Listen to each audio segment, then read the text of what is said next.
గణేశాయ నమః. శ్రీ సరస్వతి నమః. శ్రీ గురుభ్యో నమః. విప్లరా వ్యాస మహర్షి రచించిన మహాభారత ఇతిహాసం యథాతథంగా చెప్పుకున్నాం. అంటే ప్రతి శ్లోకం దాని అర్థం.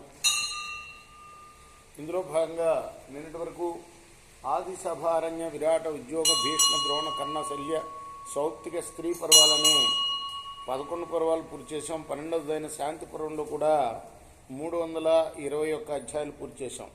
ఈ రోజున 322వ అధ్యాయాన్ని ప్రారంభం చేద్దాం.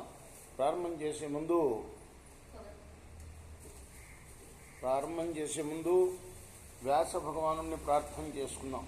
వ్యాసాయ విష్ణురూపాయ వ్యాసరూపాయ విష్ణవే నమో వై బ్రహ్మనిధయే వాసిష్ఠాయ నమో నమః. అంజనానందనం వీరం జానకీ శోకనాశనం కపీసమక్షంతారాం వందే లంకా భయంకరం. సదా నింబవృక్షస్య మూలాధివాసా సుధాస్రావిణం తిక్తమప్యప్రియంతం తరుం కల్పవృక్షాదికం సాధయంతం నమామీశ్వరం సద్గురుం సాయినాథం. సమర్థద్గురు సాయినాథ్ మహారాజ్ కీ జై. యుధిష్ఠిర ఉవాచ యజ్ఞప్తి దత్తమిష్టం వా తపస్తప్తం తథైవ చ గురుణాం వాపి శుశ్రూష తన్మే బ్రూహి పితామహ. యుధిష్ఠిరుడు అంటే ధర్మరాజు ఇంకా అడుగుతున్నాడు తాతగారిని, పితామహ దానం, యజ్ఞం, తపస్సు, గురు శుశ్రూష వీటి వల్ల కలిగే ఫలితాన్ని చెప్పవలసింది అని అడిగారు. భీష్మ వారు చెప్తున్నారు. భీష్మ ఉవాచ ఆత్మనానర్థయుక్తేన పాపే నివిచితే మనః సకర్మ కలుషం కృత్వా క్లేశే మహతి దీయతే. రాజా ధర్మరాజా, బుద్ధి కామక్రోధాలతోటి కూడుకున్నప్పుడు, కామం అంటే కోరిక, క్రోధం అంటే కోపం, కోపంతో కోరికతోటి బుద్ధి ఎప్పుడైతే కూడి ఉంటుందో వాటి ప్రేరణ పొందిన మానవుడి యొక్క మనస్సు పాపపు పనిలో ఆసక్తం అవుతుంది. తర్వాత ఆ వ్యక్తి చెడు పని చేస్తాడు, కష్టాల్లో పడతాడు. దుర్భిక్షాదేవ దుర్భిక్షం క్లేశాత్ క్లేశం భయాత్ భయం మృతేభ్య ప్రమృతా యాంతి దరిద్రా పాపకర్మిణః. పాపకర్మలు చేసే దరిద్రులు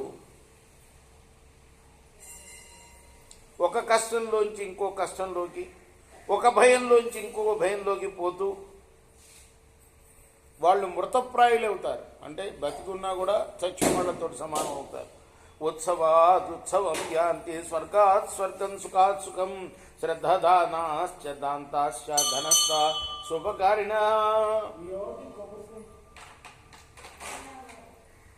వదిలే రామకృష్ణ రెండు చెప్పులు రెండు అక్కడ పెట్టి బయటపడి.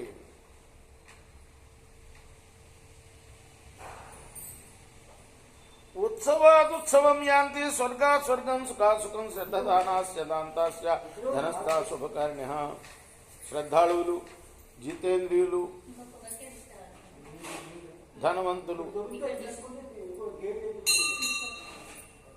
సత్కర్మ ప్రాయులైన వారు ఒక సంతోషం నుంచి ఇంకో సంతోషానికి, ఒక స్వర్గం నుంచి ఇంకో స్వర్గానికి, ఒక సుఖం నుంచి ఇంకొక కొంత అధిక సుఖానికి చేరుతారు. వ్యాల కుంజర దుర్గేషు సర్వచౌర భయేష హస్తావాపేన గచ్చంతి నాస్తికాత్మకరం. నాస్తికులైన వారికి రారు అరదండాలు వేసి రాజ్య బహిష్కృతుల్ని చేస్తాడు. వారు మట్టగజాలు, పాములు, దారి దోపిడిగాండ్రు ఉండే భయంకరమైన మహారణ్యాల్లోకి వెళ్తారు. ఇంతకన్నా వారికి వేరే సఖ్యం ఉంటుంది. ప్రియదేవా అతిథేయాశ్చావదాన్య ప్రియ సాధన క్షేమ్యం ఆత్మవతాం మార్గం ఆస్థిత హస్తదక్షిణం. దేవతార్చన, అతిథి సత్కారం ఇష్టమైన వారు, ఉదారులు, సాధు సజ్జన భక్తులు, పుణ్యాత్ములైన మానవులు తమ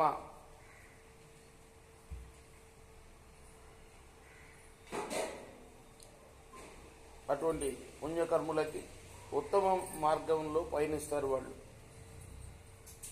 పులక ఇవ ధాన్యేషు పూచందా ఇవ పక్షిషు తద్విధాస్తే మనుష్యేషు యశాం ధర్మోన కారణం. ధర్మానుష్ఠానం దృష్టి లేని వారు ధాన్యం వలె, పొల్లు వలె, పక్షుల్లో కుళ్ళిపోయిన గుడ్లలాగా మానవ సమాజంలో వ్యర్థులవుతారు. సుశీఘ్రమపి ధావంతం విధానమనుధావతి సేతే సహ శయానేన ఏన యథాకృతం ఉపతిష్టతి తిష్టంతం గచ్చంతం అనుగచ్చతి కరోతి కుర్వత కర్మ ఛాయేవాను విధీయతే. ఏ వ్యక్తి ఎలాంటి కర్మ చేస్తాడో అదే అతని వెంట ఉంటుంది. వాడి కర్మ అంటూ ఉంటాం కదా, అదే విషయం. కర్త త్వరగా పరుగు తీస్తే ఆ కర్మ కూడా అంత వేగంగా అతను వెంటబడుతుంది. అతను నిద్రించినప్పుడు అతని కర్మఫలం విశ్రాంతి తీసుకుంటుంది. అతను నిలిచినప్పుడు అది కూడా అతనితోటే నిలుస్తుంది. నడుస్తున్నప్పుడు వెంట నడుస్తుంది. ఇంతేకాక ఏ పని చేస్తున్నా అతని కర్మ సంస్కారం అతన్ని వదలదు, నీడలాగా వెంటనంటే ఉంటుంది. కృష్ణార్పణమస్తు. రేపు కొనసాగిద్దాం. స్వస్తి ప్రజాభ్య పరిపాలయంతాం న్యాయ మార్గేణ మహిమీషా గోబ్రాహ్మణేభ్యః శుభమస్తు నిత్యం. లోకా సమస్తా సుఖినో భవంతు. కృష్ణార్పణమస్తు. సాయి కృష్ణార్పణమస్తు.